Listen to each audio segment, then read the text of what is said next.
Hello, I'm Dr. Carolyn Coker-Ross. I've spent the last 30 years helping hundreds of people lose weight and keep it off. You may have recently been hearing a lot in the media about how bad being overweight or obese is for your health, and what you're hearing is all bad news. But is it really all true? I want to talk to you today about the real facts about your health and your weight. I want to see how much you already know about this by asking a few questions. Question number 1. Is obesity inherited, or is it just related to what you eat and how much you exercise? Researchers have shown that obesity is 40 to 70% inherited. Well, what does this mean for you? If you have the obesity gene, for example, if your parents are obese, you can either turn this gene on or turn it off by how you live your life, what types of foods you eat, whether you're active or not, and how well you manage your stress. Question number 2, does obesity cause cancer? Well, there are many studies that show an association between obesity and certain cancers, but only about 3.2% of all new cancers are associated with obesity.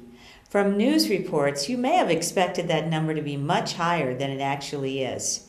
Most importantly, cancer is caused by what you eat, not what you weigh.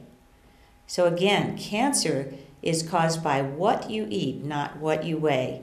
The typical American diet, which is high in red meat, processed foods, and low in fruits and vegetables, is the most important factor in your risk for cancer besides genetics.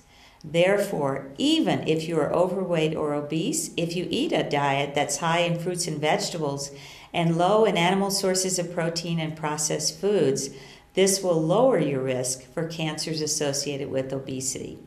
Question number 3. If you are overweight or obese, how much weight would you really need to lose to lower your risk for heart disease? The answer to that question: you can actually lower your risk for heart disease by simply losing 5 to 10% of your current weight. That means if you weigh 200 pounds, losing just 10 pounds will lower your risk. Being physically active and not smoking are also important factors. Despite all the bad news about weight and health, there is some good news. You don't have to be skinny to be healthy. Focus first on what you eat, not just what you weigh.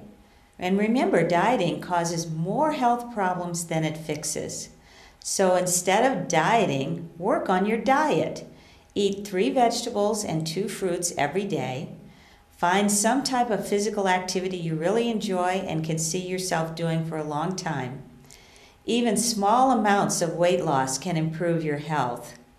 And what you eat can lower your health risk whether or not you lose weight.